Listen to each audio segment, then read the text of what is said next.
Très cher ami investisseur, c'est un réel plaisir de te retrouver aujourd'hui dans cette nouvelle vidéo.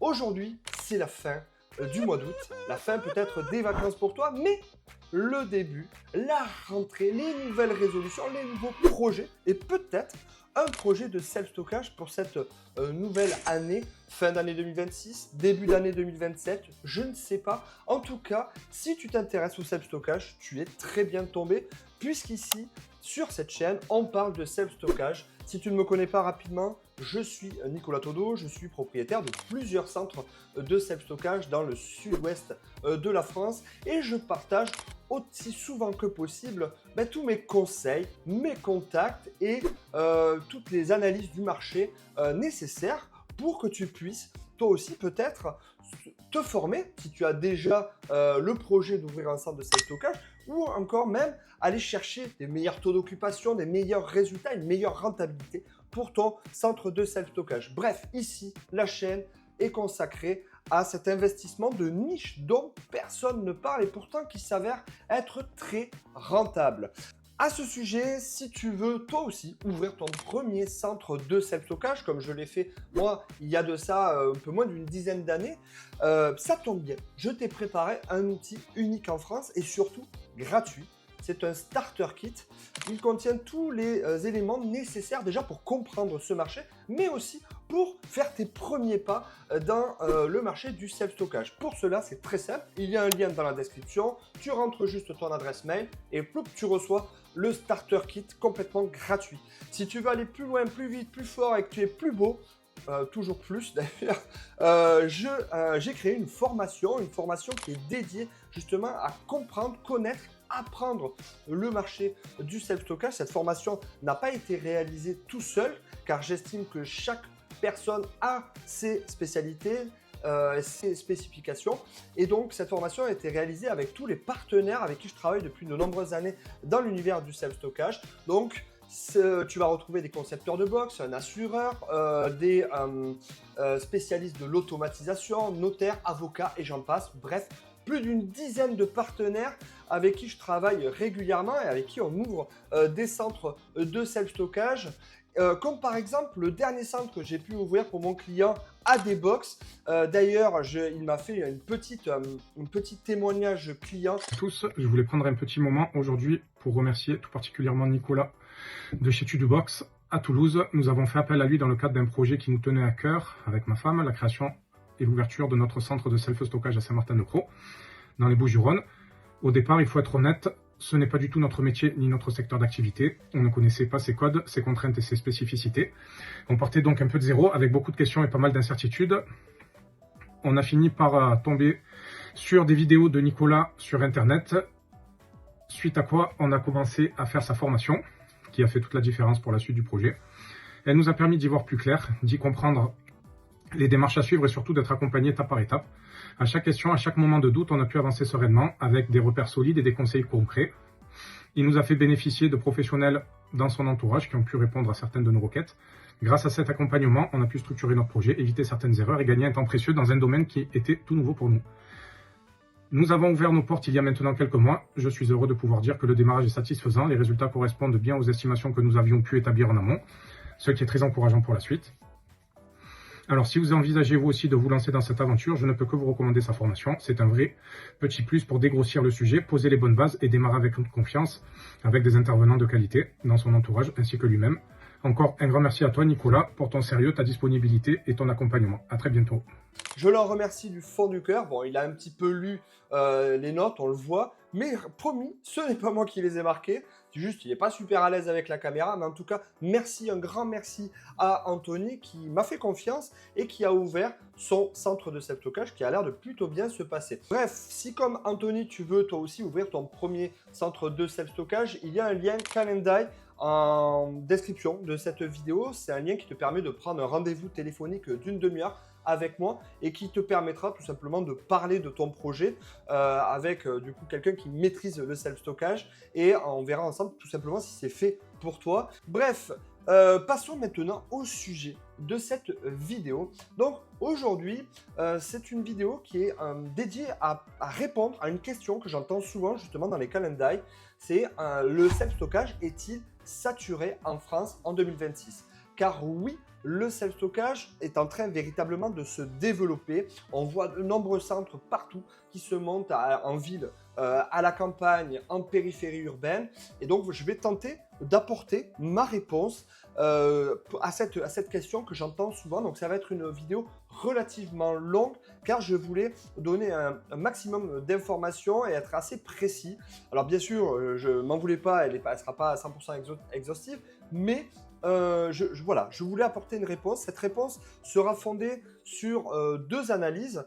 Tout d'abord, l'analyse de la FEDESA, donc qui est le rapport de la FEDESA qui est établi chaque année. Donc pour te donner un ordre d'idée, en fait, la FEDESA analyse le marché du self-stockage en France, mais également en Europe, et donne du coup une capture, une photographie en l'état du marché du self-stockage chaque année. Donc c'est une véritable mine d'or et je les en remercie énormément car c'est très important pour nous investisseurs, mais également pour les propriétaires de centres de self-stockage pour se positionner et connaître les grandes tendances du marché.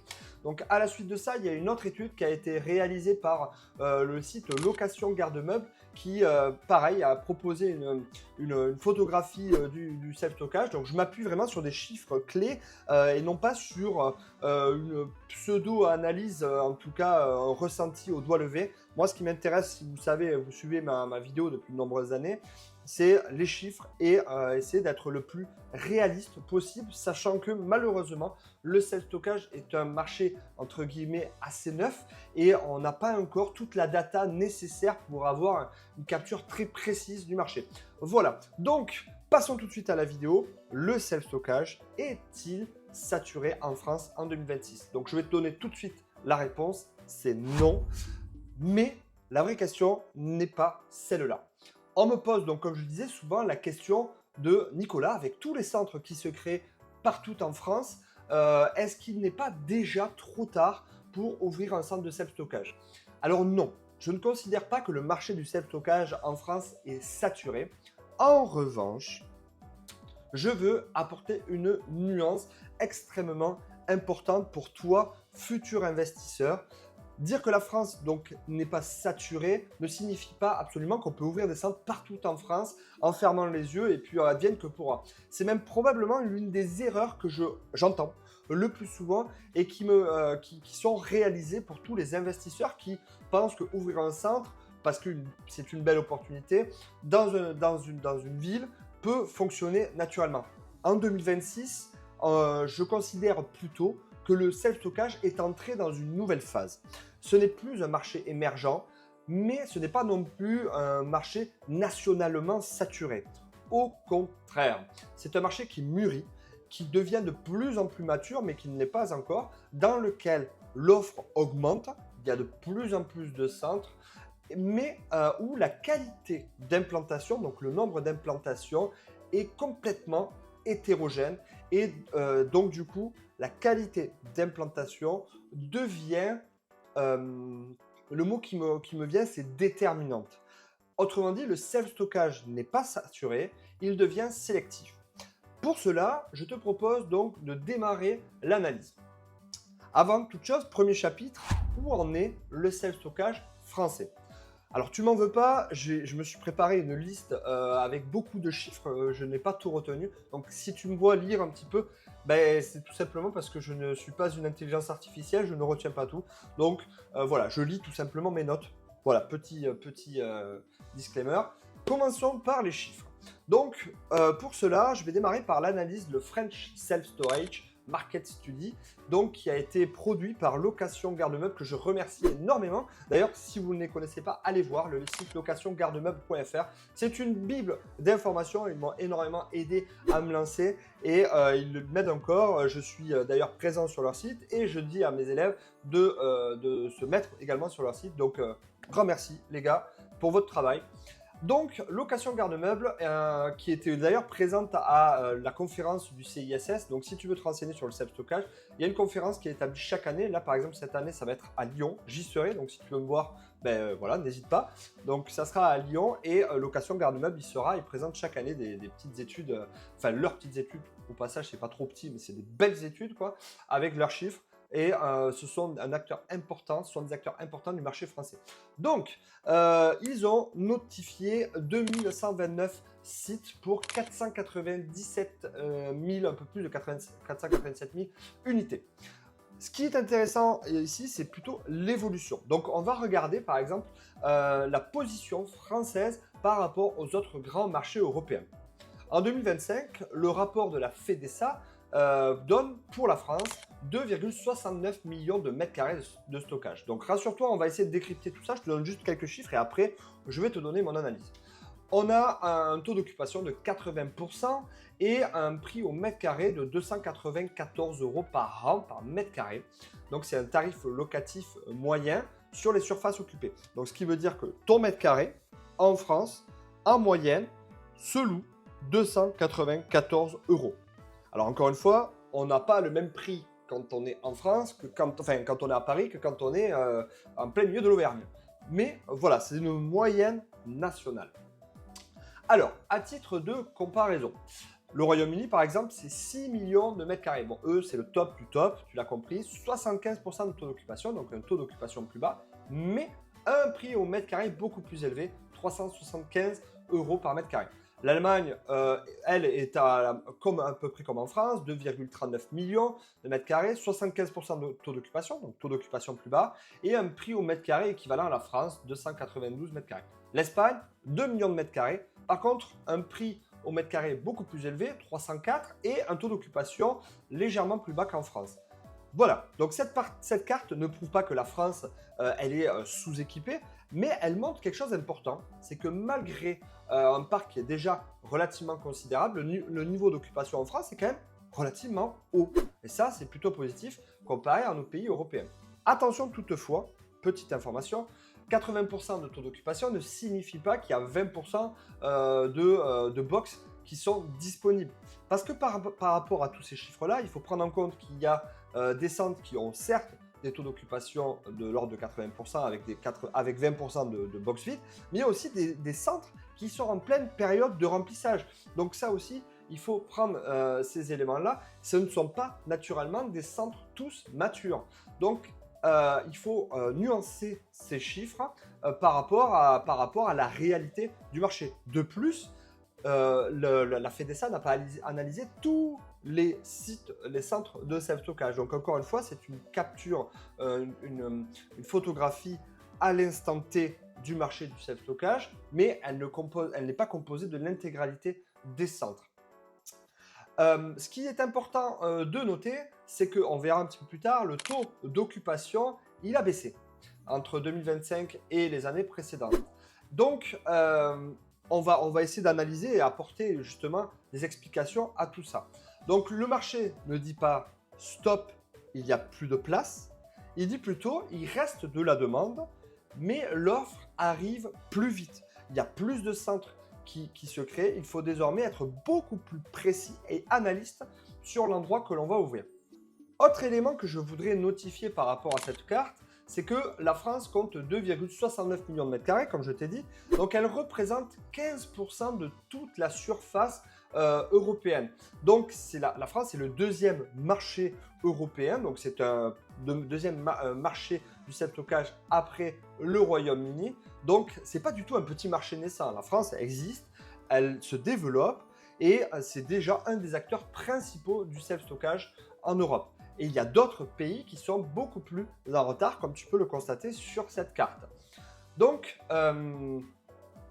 je voudrais également signifier, comme je te le disais tout à l'heure, que parmi l'étude qui a été réalisée par la FEDESA, on trouve une grande diversité de centres de self-stockage. Et oui, il existe différentes formes de stockage. Il existe le stockage en bois, il existe le stockage en container, il existe les box de stockage en tôle. Donc, ce qu'il faut savoir, c'est que le paysage du self-stockage en France est très varié. Et également, en fonction des centres de self-stockage, il y en a de différentes tailles. Tu vois, par exemple, il y a des centres de self-stockage d'une centaine de box, comme j'ai moi, mais il y a des centres de self-stockage qui sont composés de plus de 1000 ou 2000 box. Donc voilà, ces deux types de centres vivent ensemble, voire même plus. Il y a toute une diversité de centres, de tailles, de formes de stockage, et tout ça cohabite ensemble. Quoi qu'il en soit, cela reste, il faut vraiment que tu en prennes compte, une forme une solution à destination de tes clients. Ainsi, la conclusion que je voudrais donner à cette première partie, c'est que pour mesurer la saturation d'un marché, il ne suffit pas de comptabiliser les concurrents. C'est beaucoup plus complexe que ça. Et c'est d'ailleurs ce qui nous amène à la partie 2. Et comme je le disais tout à l'heure, la France n'est surtout pas un marché homogène. C'est probablement d'ailleurs l'un des enseignements les plus importants de l'étude française. La répartition est totalement différente en fonction des territoires, notamment par exemple dans le sud et l'ouest de la France, on a une densité beaucoup plus importante de centres de self-stockage, alors que dans le nord-est, on est beaucoup moins équipé, comme le montre d'ailleurs ce visuel. Donc cela signifie qu'une moyenne nationale pour comprendre la maturité générale du marché n'est pas suffisante. Et en plus de cela, comme je disais précédemment, il n'existe pas un marché du self-stockage, il existe des centaines de micro-marchés locaux.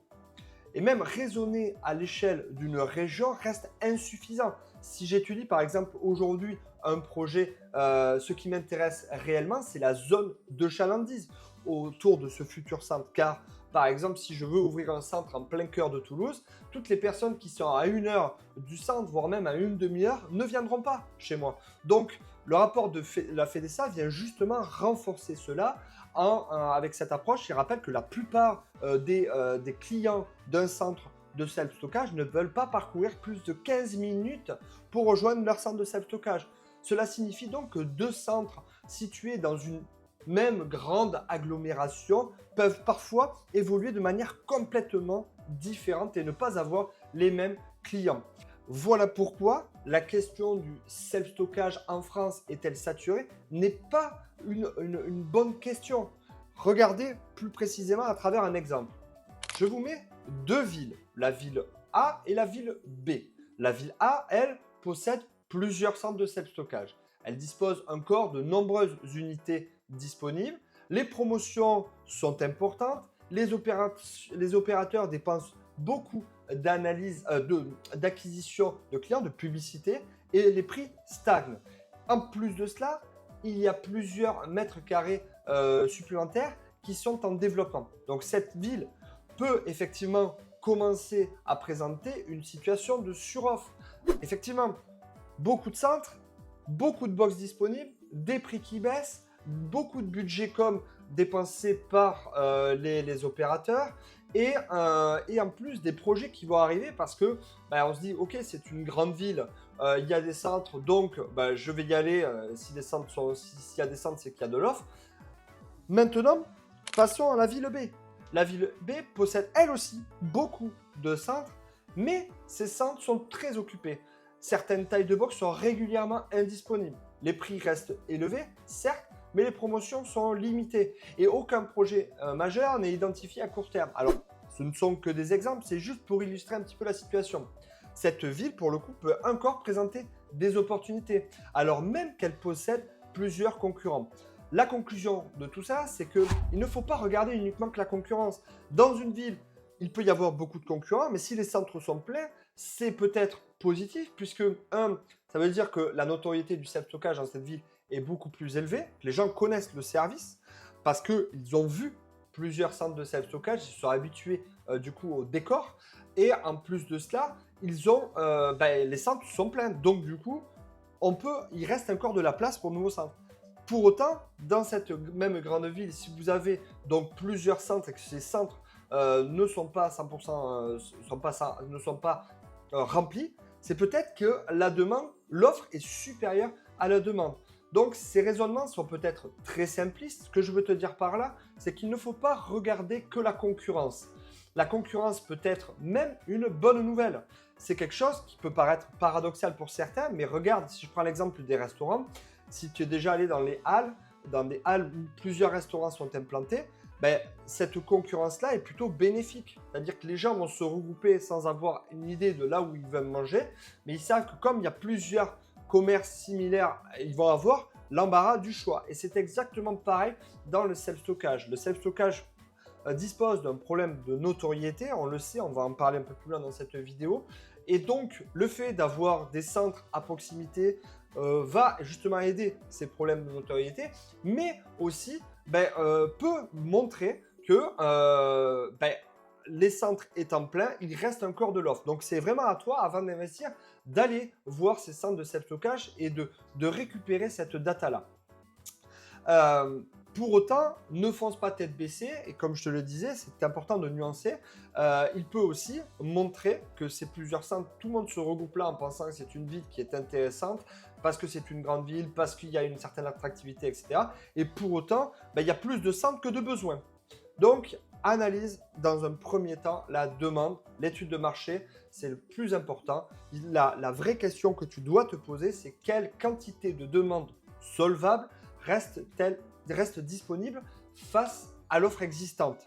Maintenant, j'aimerais qu'on s'arrête sur un chiffre que je ne veux surtout pas te cacher, que j'ai trouvé dans le rapport de la FEDESA, qui est un premier signal d'alerte concernant la France. Donc les 12 mois précédents, en avril 2025, ont été plus difficiles pour le secteur du self-stockage. La demande a continué à progresser, super, mais moins rapidement qu'auparavant. Et simultanément, il y avait plus d'offres de centres de self-stockage qui sont arrivées sur le marché.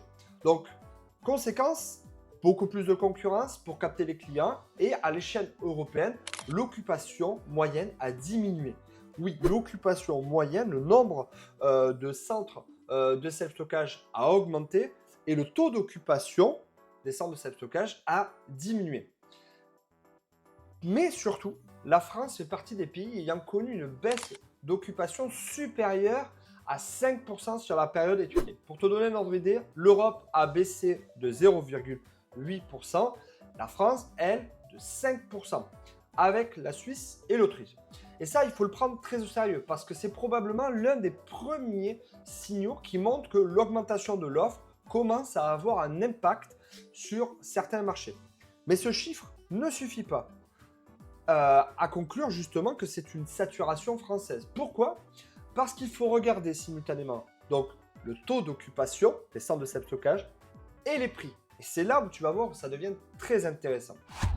Le tarif moyen des centres de self-stockage, selon la FEDESA, est passé de 268 € par mètre carré par an à 294 € par mètre carré par an, soit plus de 9,7%. Taux d'occupation qui baisse de 5%, augmentation des prix. Attention, je ne suis pas en train de dire que tous les centres de self-stockage ont augmenté leur tarif de 9,7%. Pour être honnête, je n'ai pas augmenté mes tarifs. Je dis juste que l'échantillon qui a été étudié par la FEDESA a démontré que le tarif locatif moyen a augmenté et est passé de 268 à 294. Donc, l'occupation en baisse, les revenus par mètre carré en hausse. Qu'est-ce qu'on doit en conclure ? Donc, une baisse d'occupation, déjà, n'est pas forcément synonyme négatif d'effondrement de la demande. Puisqu'on l'a vu, certes, il y a eu une baisse de taux d'occupation, mais il y a eu une augmentation des prix. Il y a eu aussi des promotions qui ont été réalisées et il y a de nouvelles capacités de stockage qui sont arrivées sur ce marché. Donc, tu vois, plein d'éléments arrivent et gravitent ensemble. Et durant cette étude, la FEDESA emploie une expression qui est particulièrement intéressante. Dans son analyse du marché européen, la FEDESA considère encore le secteur comme soutenu par une structural undersupply, autrement dit, par une sous-offre structurelle. Le rapport cite également l'urbanisation croissante des villes, le faible niveau de connaissance du self-stockage, comme je te le disais tout à l'heure. On a une photographie d'un certain nombre de centres, mais pas du marché dans son intégralité. Et donc, la FEDESA, ici, parle de marché européen. Cela ne permet absolument pas d'affirmer que chaque ville française est en sous-offre, mais c'est précisément justement là où se trouve toute la différence entre une analyse macroéconomique et une étude du marché local. Ce que je veux dire par là, c'est que il existe de nombreuses villes en France, de nombreuses régions, toutes ne sont pas implantées de la même manière au niveau des centres de self-stockage. Il y a des villes où la demande est forte, des villes où la demande est plus basse. Donc chaque ville va fonctionner de manière totalement différente. Il est donc important, selon moi, à travers tout ça, et de te donner une conclusion importante, c'est que le self-stockage, certes, a connu une baisse du taux d'occupation, les prix ont augmenté, chacun pratique le self-stockage à sa manière, sous différentes formes, et en fonction des villes, l'offre et la demande ne sont pas les mêmes. D'où l'importance, s'il te plaît, avant d'ouvrir un centre de self-stockage, qui est un business, et j'insiste sur le mot business, il te faudra analyser ton marché. Ça ne te viendrait pas à l'idée d'ouvrir une concession automobile sans savoir quelle voiture se vend sur ton marché. C'est exactement pareil pour le self-stockage. De plus, je voudrais ajouter un élément qui viendrait apporter une nuance supplémentaire à la saturation ou pas du marché, c'est la notoriété. Et ça, chaque année, on peut se rendre compte grâce à l'étude de la FEDESA que la notoriété en France est relativement basse. La France est un véritable paradoxe pour la notoriété. Comme tu peux le voir à travers cette image, justement, le taux de notoriété en France est relativement bas par rapport aux autres pays européens. On parle d'un marché leader, un des leaders du marché, et pour autant, on note que beaucoup de personnes soit n'ont jamais utilisé le self-stockage, soit ne connaissent pas le self-stockage. Donc, il reste encore ce critère-là, ce petit curseur-là qui est plutôt, moi je trouve, rassurant. Certes, il y a une maturation du marché, pour autant, la notoriété étant basse, il reste encore du travail à effectuer. Donc, bien sûr, je ne pense pas que la France va rattraper tout de suite les États-Unis ou rattrapera un jour les États-Unis, mais comparé au niveau de l'Angleterre, il reste encore cette source d'évolution. Donc, le potentiel, ce qu'on appelle le potentiel d'adoption du produit, du service, du self-stockage, n'est probablement pas arrivé à son maximum. Donc, la France est une véritable anomalie sur la notoriété. La connaissance et la compréhension du self-stockage restent donc relativement faibles par rapport aux autres marchés européens, ce que je dirais être plutôt positif. Un autre élément que j'aimerais que l'on discute, c'est le pipeline. Le pipeline, c'est quoi? Ce sont les futurs projets de self-stockage qui vont arriver. En fait, souvent, quand je discute du coup avec des investisseurs, ils font leurs études de marché, mais ils ne prennent pas en compte ce fameux pipeline. Et ce pipeline, c'est quoi? Imaginez, vous faites une étude de marché. Vous identifiez 4 concurrents, les chiffres sont bons, ça fonctionne, vous achetez votre bâtiment, vous obtenez votre financement, vous réalisez du coup vos travaux et votre centre ouvre et 18 mois plus tard, un gros centre arrive juste à côté de vous, voire même 2 gros centres. Donc votre étude n'était pas nécessairement mauvaise, elle regardait tout simplement que dans le rétroviseur et pas dans le futur. Donc l'offre existante est importante, mais l'offre future l'est tout autant. Et donc, il faudra surveiller de près les nouveaux projets annoncés, se laisser une marge de manœuvre et de sécurité parce que, au cas où, et ça sera forcément le cas, moi je dis toujours à mes élèves, prenez toujours le cas où un autre centre, plusieurs autres centres vont ouvrir. Laissez-vous toujours une marge de manipulation pour pouvoir utiliser et pas se faire surprendre. Donc, il faut se laisser du coup cette analyse en suspens derrière le coin de la tête au cas où justement, et ça arrivera, d'autres projets arrivent. De plus, un autre élément, et ça je peux t'en parler puisqu'on fait de l'accompagnement avec Storage Lab et notamment Cédric Padilla, notre expert français du self-stockage, on travaille du coup avec des fonds d'investissement et d'autres porteurs de projets qui ont des projets d'agrandissement qui justement sont en train d'arriver depuis des années maintenant, depuis peu, sont arrivés sur le marché du self-stockage. On est en train par exemple de PGIM sur le marché français, de Pitos Capital, de ZebraBox ou encore l'expansion d'Ardian via l'acquisition d'A2Box, qui est un gros groupe dans le sud de la France, du côté de Montpellier, de mémoire. Donc, du coup, voilà, on a ces fonds d'investissement qui arrivent, qui rachètent plusieurs centres, qui ont pour projet d'ouvrir d'autres centres, mais pour autant, il ne faut pas croire qu'ils achètent comme ça sans regarder. Ils n'achètent jamais à l'aveugle. Il y a eu des transactions, plus de 1,2 milliard d'euros de transactions. Au moment du rapport, on avait noté 260 millions qui avaient été transactés et environ 200 millions supplémentaires qui ont été identifiés dans le pipeline. Donc, il y a ce mouvement-là aussi qui est en train de se créer et qu'il faut prendre en compte parce que demain, ça sera du coup de nouveaux acteurs sur le marché. Et c'est précisément pourquoi je trouve que c'est plutôt positif parce que le secteur devient plus connu, donc attire des investisseurs, des plus gros investisseurs. Il se professionnalise énormément. Donc, si tu as pour projet d'ouvrir un centre de self-stockage, ben, la tendance va être justement à des centres de plus en plus, on va dire, axés sur le service client, sur des prestations de qualité et de moins en moins sur des centres de self-stockage en bois, par exemple, ou en gros sur des études de marché au doigt levé. En tout cas, je pense qu'à terme, ça sera fortement, et ça l'est déjà, hein, mais voilà, ça sera, et ça l'est déjà, comme je disais, une erreur que d'ouvrir un centre en pensant que ça se remplira très rapidement. Ça peut le faire pour certaines villes, mais prochainement et très probablement, il y aura de plus en plus de concurrence donc, et de capitaux qui vont arriver sur ce marché, d'où l'intérêt de effectivement faire une étude de marché, mais aussi de penser son centre comme un professionnel. Voilà, donc voilà pourquoi donc, je préfère parler plutôt d'absorption plutôt que de saturation. Le marché n'est pas saturé comme on peut l'entendre ou comme on pourrait le croire. Il est plutôt préférable de se concentrer sur le nombre de mètres carrés supplémentaires que la zone dans laquelle tu vas vouloir investir est capable d'absorber. Il est donc impératif d'analyser ton marché à l'instant T, d'analyser ton marché dans un environnement futur et de plutôt que d'analyser le nombre de mètres carrés que tu voudrais créer, analyse le nombre de mètres carrés que le marché peut recevoir et en combien de temps tu penses pouvoir remplir ce nombre de mètres carrés là.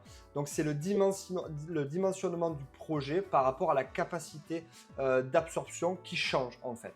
En effet, ce que j'ai pu noter, c'est que les centres qui pouvaient se remplir rapidement à l'époque se remplissent moins rapidement aujourd'hui et donc 90% de taux d'occupation pouvait être atteint rapidement en 3 ans, 2 ans, 1 an, peut mettre peut-être aujourd'hui beaucoup plus d'années. Donc il est important de prévoir ça dans ton business plan. Voilà, alors la question c'est est-ce que tu es arrivé trop tard? La réponse c'est non, bien sûr que non. Nous ne sommes pas du tout arrivés à la fin d'une époque, à la fin d'une opportunité de niche. Même si à l'époque, on pouvait penser qu'on construisait des box et les clients finiront bien par arriver et que ça se remplira rapidement, aujourd'hui, ce raisonnement devient peut-être un petit peu plus dangereux. Le marché français se structure, et les opérateurs deviennent meilleurs, beaucoup plus professionnels. Le pricing devient plus professionnel également. La réservation devient digitale, on utilise de plus en plus l'intelligence artificielle et les investisseurs connaissent beaucoup mieux l'actif. Les prêteurs donc commencent également à identifier plus clairement les projets de self-stockage. Donc les financements sont peut-être un petit peu plus connus et donc peut-être un petit peu plus faciles. Pour autant, il est nécessaire de se professionnaliser pour toutes les raisons que je t'ai données dans cette vidéo. Donc si je devais résumer cette vidéo, je dirais que le gagnant ne sera donc plus simplement celui qui ouvre un centre comme c'était à l'époque, ce sera celui qui ouvre un centre de la bonne capacité, au bon endroit, au bon prix et surtout au bon moment. Voilà, j'espère que cette vidéo t'a plu. Je t'ai donné du coup toutes les analyses dont je disposais, qui est ma lecture du marché, appuyée sur le rapport de la FEDESA, mais également le rapport de location garde-meubles. Je les remercie encore énormément pour leur travail. Si tu souhaites donc, comme je te disais, te lancer sur le marché du self-stockage, n'hésite pas. Tu as le fameux lien Calendly pour prendre rendez-vous avec moi. Je te souhaite une excellente journée et je te dis à très vite pour une prochaine vidéo. Salut!